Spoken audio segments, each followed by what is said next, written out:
Kami dari kelompok 2. Jadi di video ini kami akan mempresentasikan teori struktur modal, implikasi pembiayaan perusahaan agribisnis, jangka pendek dan jangka panjang pada lembaga keuangan mikro dan makro.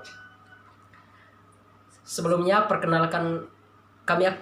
akan memperkenalkan nama kami masing-masing. Nama saya Patrianus Ramai, NPM 0057, dan teman saya Ermelinda Marni, NPM 0056. Nama saya Genoveva Sarina Adu, NPM 0044. Nama saya Yohanes Sogis, NPM 0040. Yang pertama, pengertian struktur modal. Struktur modal merupakan suatu ukuran keuangan antara utang jangka pendek, utang jangka panjang, dan modal sendiri dalam melakukan kegiatan perusahaan. Yang kedua, komponen struktur modal.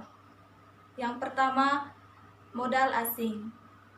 Modal asing atau utang merupakan modal yang asalnya dari luar perusahaan yang bersifat sementara, bekerja pada perusahaan, dan untuk perusahaan yang terkait modal tersebut adalah hutang yang hingga waktu yang harus dibayar kembali.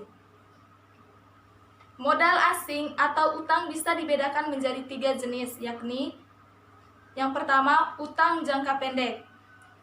Utang jangka pendek merupakan modal asing yang pengembalian waktunya paling lama adalah 1 tahun.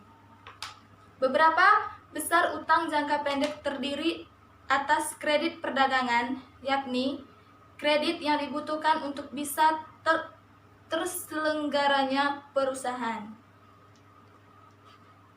Yang kedua, utang jangka menengah.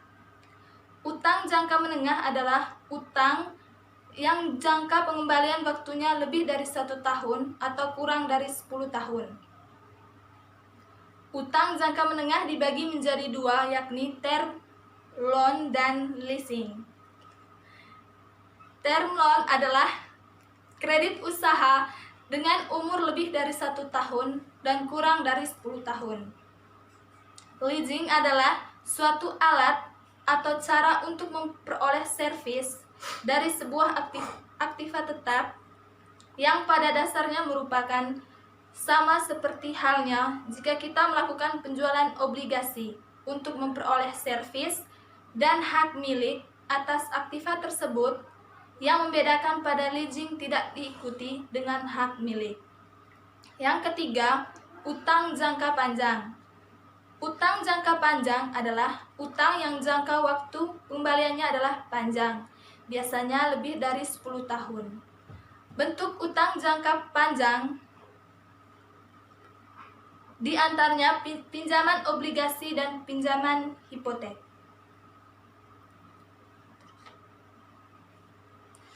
modal sendiri.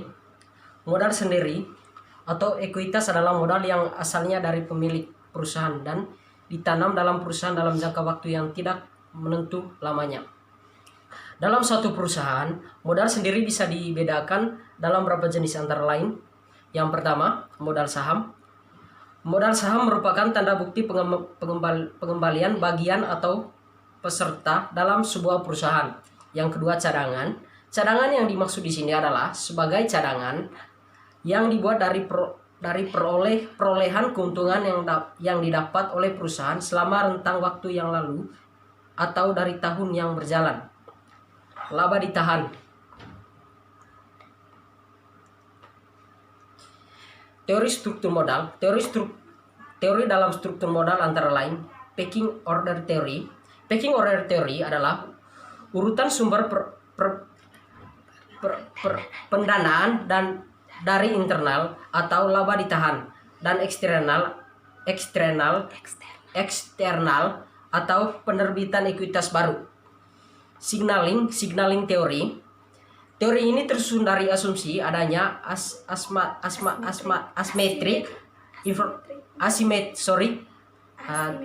signaling teori. Teori ini tersusun dari asumsi adanya asimetrik information antara manajer dan pemegang saham. Karena terdapat asimetrik information pada manajer atau berupaya memberi sinyal kepada investor. Sinyal tersebut harus dalam bentuk sesuatu yang bisa dipercaya dan tidak mudah ditiru atau hal untuk menirunya.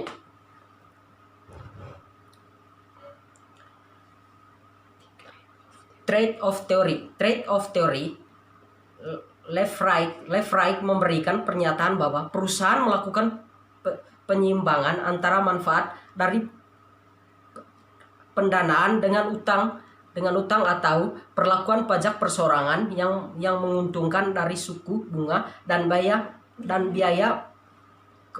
kebangkrutan dengan tinggi. Yang keempat, agensi teori atau teori keagenan dibangun sebagai usaha untuk menyelesaikan, memahami, dan memecahkan masalah yang timbul jika ada ketidaklengkapan informasi ketika melakukan kontrak atau perikatan. Modigliani, Miller atau MM. Teori Modigliani dan Miller atau teori MM merupakan teori yang memiliki pandangan bahwa struktur modal tidak relevan dan tidak berpengaruh terhadap nilai perusahaan.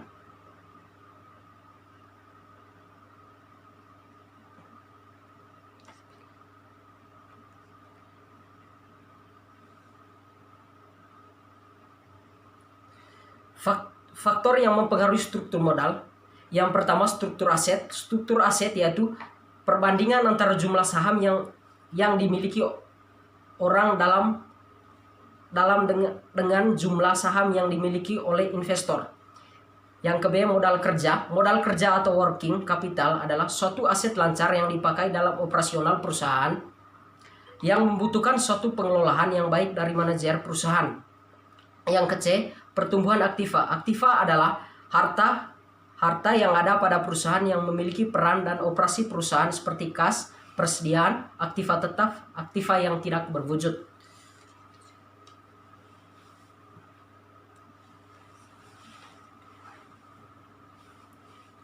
Yang kedua, resiko. Resiko bisnis adalah penggambaran ketidakpastian yang dihadapi perusahaan dalam melakukan aktivitas bisnisnya. Yang ke, likuiditas. Likuiditas menggambarkan kemampuan perusahaan untuk memenuhi kewajiban jangka pendeknya seperti melunasi hutang yang telah jatuh tempo dalam jangka pendek. Yang ke F, ukuran perusahaan. Ukuran perusahaan merupakan perusahaan yang memiliki saham yang besar dan masing-masing penambahan lembar sahamnya hanya mempengaruhi sebagian kecil pada kemungkinan hilang kontrol dari pihak dominan kepada perusahaan yang terkait. Yang ke G, profitabilitas. Profitabilitas merupakan hasil akhir dari beberapa kebijakan dan keputusan yang diambil perusahaan.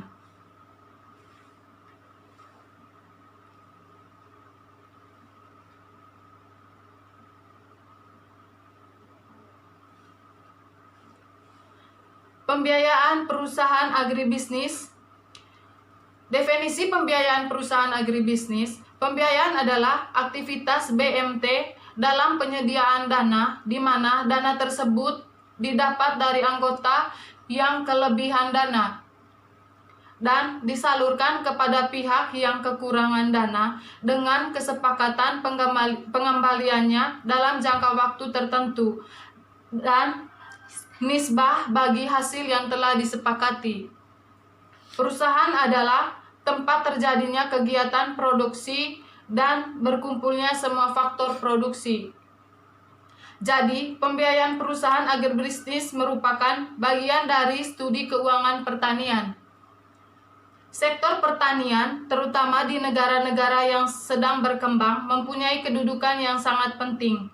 Bahkan, yang paling penting dalam sektor ekonomi secara keseluruhan, pembiayaan perusahaan agribisnis adalah studi mikro tentang bagaimana penyediaan modal, kemudian memakai, dan akhirnya mengontrolnya di dalam suatu perusahaan agribisnis. Fungsi pembiayaan. Pembiayaan memiliki fungsi sebagai berikut. Yang pertama, pembiayaan dapat meningkatkan arus tukar-menukar barang dan jasa. Yang kedua, pembiayaan merupakan alat yang dipakai untuk memanfaatkan idle fund. Yang ketiga, pembiayaan sebagai alat pengendali harga. Yang keempat, Pembiayaan dapat mengaktifkan dan meningkatkan manfaat ekonomi yang ada. Jenis-jenis modal dan pinjaman. Dalam konteks akuntansi, modal diartikan sebagai kekayaan bersih atau ekuitas pemilik dalam bisnis. Ada dua tipe modal, yaitu modal asing dan modal sendiri.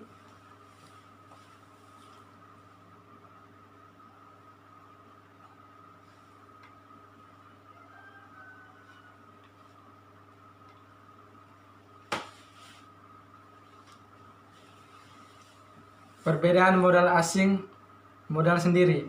Yang pertama, modal asing. Modal ini terutama memperhatikan kepentingannya sendiri, yaitu kepentingan kreditor. Yang ke B, modal ini tidak berpengaruh terhadap penyelenggaraan perusahaan. Yang ke C, modal ini mempunyai beban bunga tetap tanpa memandang adanya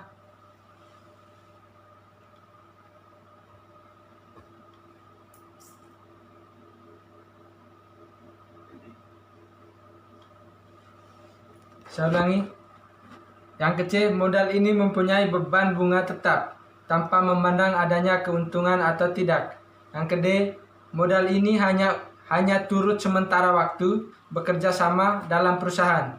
Yang ke E, modal ini mempunyai hak untuk didahulukan preference right modal sendiri di dalam likuidasi. Yang kedua, modal sendiri. Yang pertama, modal ini berkepentingan terhadap kesinambungan, kelancaran, dan keselamatan perusahaan. Yang ke B, modal yang dengan kekuasaannya mampu mempengaruhi politik perusahaan. Yang ke C, modal yang berhak atas laba sesudah pembayaran bunga kepada modal asing.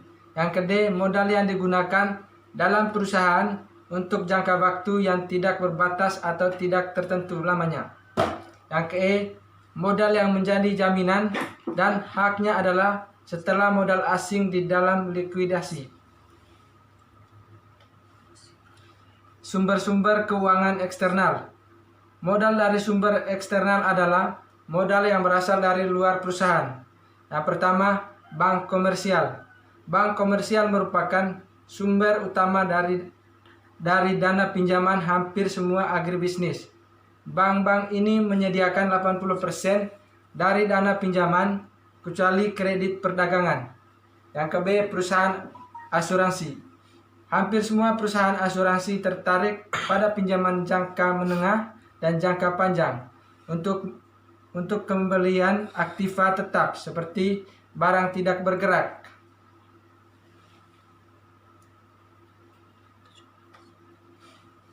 Yang ke C, lembaga keuangan komersial. Lembaga keuangan komersial merupakan badan keuangan yang mengkhususkan aktivitasnya pada bidang pinjaman bisnis dan komersial. Lembaga ini lebih berani mengambil resiko ketimbang bank. Yang ke E, faktor. Faktor merupakan sumber dan modal yang sangat khusus. Faktor membeli piutang usaha pada harga yang lebih murah dan memiliki sendiri risiko terjadinya piutang yang tidak dapat ditagih. Yang ke F, peminjaman oleh koperasi. Koperasi agribisnis dapat meminjam dari bank koperasi yang merupakan bagian dari sistem kredit usaha tani. Oke, perkenalkan, nama saya Urbanus Jamone, NPM 0045 kelas 4B. Di sini saya akan membahas tentang kredit dagang. G. Kredit dagang. Salah satu sumber modal yang paling diabaikan adalah kredit yang diabaikan oleh pemasok usaha agribisnis. H. Leasing atau penyewaan. Leasing memberikan peluang bagi banyak perusahaan agribisnis untuk memperluas aktivitas modalnya tanpa harus meminjam uang. Pembiayaan internal untuk agribisnis. Modal internal adalah modal yang dihasilkan sendiri di dalam perusahaan. Modal internal di dalam suatu perusahaan sebagai berikut.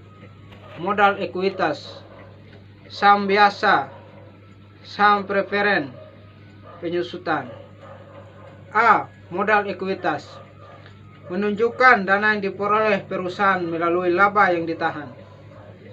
tambahan investasi oleh para pemilik, atau penambahan jumlah pendanaan modal yang bersedia memikul risiko kerja. B. Saham biasa. Untuk perusahaan kecil, pada umumnya penjualan bagian saham bisa dilakukan oleh kepada orang yang dikenal oleh pemilik yang sekarang. C. Saham preferen. Saham preferen, saham yang didahulukan oleh perusahaan jika suatu persoalan di likuiditas para pemilik saham preferen akan memperoleh pengembalian hak pemiliknya lebih dahulu sebelum pemegang saham biasa.